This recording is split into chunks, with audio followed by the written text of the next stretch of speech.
Hello everyone, welcome back to our channel. So 5 years నుంచి నేను ఈ 2 lines చూడడానికి నేను ఎన్నో స్ట్రగుల్స్ ఫేస్ చేశాను. ఎన్నో హెల్త్ ఇష్యూస్, ఎన్నో ప్రాబ్లమ్స్, చాలా వెయిట్ గెయిన్ అయ్యాను. సో దానికి నేను డైట్ ఫాలో అయ్యి ఎక్సర్సైజ్ చేసేసి డాక్టర్ ఇన్స్ట్రక్షన్ ప్రకారంగా మెడిసిన్స్ అవన్నీ కూడా కరెక్ట్గా ట్రీట్మెంట్స్ అవన్నీ కూడా తీసుకొని లాప్రోస్కోపీ సర్జరీ కూడా చేయించుకున్నాను. సో కొంచెం యూట్రస్లో ప్రాబ్లం, అడినోమైసిస్ ప్రాబ్లం ఉంటే ఆ వీడియో కూడా నేను షేర్ చేశాను. ఆ తర్వాత తీసుకున్నాక ట్రీట్మెంట్ వల్ల నాకు ఈ ప్రెగ్నెన్సీ అయితే నిలబడిందని అది కూడా నేను నమ్మలేదు.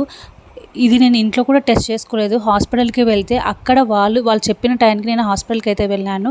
వాళ్ళు చెక్ చేసి నాకు చూపించారు. యూరిన్ టెస్ట్ నేను వద్దన్నాను, ఇంట్లో చేసుకుంటాను. ఎందుకంటే నేను చాలా నెగిటివ్ రిజల్ట్స్ చూశాను. ఎప్పుడు పాజిటివ్ వస్తుందో అస్సలు ఎక్స్పెక్ట్ చేయలేదు. డాక్టర్ ఏ రోజు అయితే రమ్మన్నారో ఆ రోజు హాస్పిటల్కి వెళ్ళాను. బ్లడ్ టెస్ట్ అయితే ముందే ఇచ్చేస్తే కూర్చున్నాను.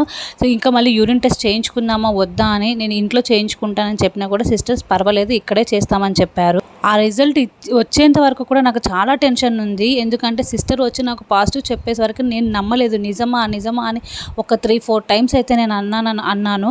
అది చూసేంత వరకు కూడా నేను అస్సలు నమ్మలేదు. ఇంకా వెంటనే నేను ఏం చేయాలో నాకు అర్థం కాలేదు. చాలా షాక్లో ఉన్నాను. ఒక్కసారిగా పాజిటివ్ చూడంగానే మా హస్బెండ్కి కాల్ చేశాను. అప్పుడు మా హస్బెండ్ నా పక్కన లేరు.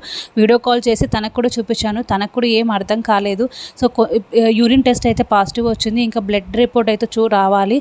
అది వచ్చిన తర్వాత కన్ఫర్మ్ అవుతుంది అనేసి చెప్పాను అనమాట. ఇంకా ఇది కూడా తీసుకున్నాక నాకు అప్పుడు కన్ఫామ్గా నేను ప్రెగ్నెంట్ అయ్యానని నాకైతే కన్ఫర్మ్ అయ్యింది. మొత్తానికి నేను ప్రెగ్నెంట్ అయ్యాను. అది కూడా 5 years తర్వాత, ఎన్నో హెల్త్ ఇష్యూస్ తర్వాత. చాలా అంటే చాలా హ్యాపీగా ఉంది. ఈ హ్యాపీ న్యూస్ మీతో షేర్ చేసుకోవాలని ఈ వీడియో అయితే చేస్తున్నాను. సో మీకు ఎలా అనిపించిందో కమెంట్ తప్పకుండా అయితే షేర్ చేసుకోండి.